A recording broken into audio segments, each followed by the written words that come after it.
ખેડૂત મિત્રો ખેતી માટે ખૂબ ઉપયોગી વેસ્ટ ડીકમ્પોસ્ટ બેક્ટેરિયા આપણે અત્યારે બનાવી રહ્યા છીએ. એમાં કેવી રીતે બનાવવાની હોય તેની પ્રોસેસિંગ હું તમને સમજાવું. તો સૌપ્રથમ 200 લીટરનું ડ્રમ લેવાનું છે. એમાં 200 લીટર પાણી ભરી દેવાનું. ત્યાર પછી 200 લીટર ડ્રમમાં 200 લીટર પાણી ભરી અને આ 2 કિલો ગોળ છે. આ 2 કિલો આમાં ગોળનું પાણી કરી નાખ્યું છે. આપણે પાણી કરી અને આપણે આમાં 200 લીટર પાણીમાં ઉમેરી દેવાનું.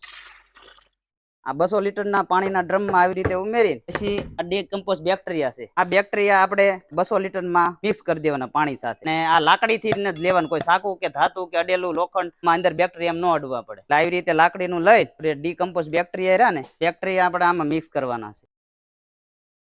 આમાં આપણે મિક્સ કરી દીધા બેક્ટેરિયા. પછી આ 200 લીટરનું ડ્રમ રહ્યું ને આપણે રોજ સાંજ ઘડિયાળની કાંટા દિશામાં પ્રમાણે આવી રીતે આમ હલાવવાનું છે. 200 લીટર ભરવાનું છે. આમાં જે અમે પાણી ઉમેરી દેવું, હજી ઉમેર્યું નથી, જ ઉમેરેલું હતું. હવે 200 લીટર આખું ભરી દેવું.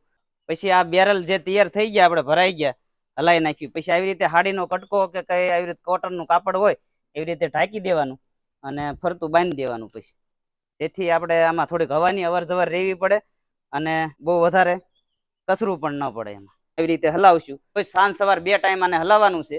હલાવ્યા પછી આપણે 7 દિવસે આ તૈયાર થઈ જાય પછી આપણે કોઈ પણ ગોબર હોય કે કોઈ વેસ્ટ પડેલું હોય એમાં આપણે આમ છંટકાવ કરી દેવી, એ હળી જશે, બિલકુલ કમ્પોસ્ટ થઈ જશે. બરાબર રીતે બનાવવાની એની રીત છે. એક જ વાર આ મેળવેણ નાખવાનું. પછી ફરીથી બનાવવા હોય તો આમાં થોડુંક 10-15 લીટર જેવું પાણી પડ્યું રહેવા દેવાનું અને એનું એમાં પાછો 2 કિલો ગોળ નાખી અને ફરીથી મેળવણ કરી નાખવાનું. એટલે ફરીથી વારંવાર બેક્ટેરિયા લાવવાનો પડે. એક જ વાર બેક્ટેરિયા નાખવાના, લીટર પાણી રેવા દેવાનું. 10 લીટરમાં ફરીથી 2 કિલો ગોળ નાખી રોજ સવાર સાંજ 2 ટાઈમ હલાવવાનું. એટલે ફરીથી એનું લીટર તૈયાર થઈ જાય. તમારે જયારે ફરીથી કરવું હોય ત્યારે પૂરું થઈ જાય ત્યારે 10 લીટર જેવું 5-10 લીટર પાણી પીડ્યું રહેવા દેવાનું. આ ડીકમ્પોઝ બેક્ટેરિયા આવી રીતે જેની પ્રોસેસિંગ હોય છે. તમારે વધુ જો માહિતી જોતી હોય તો કઈ રીતે હજી ઉપયોગ કરી શકાય અને ડીકમ્પોઝ બેક્ટેરિયા ક્યાંથી મેળવવા કોમેન્ટમાં જણાવજો, તો અમે તરત તમને જણાવશું આ ડીકમ્પોઝ બેક્ટેરિયા ક્યાંથી મળશે.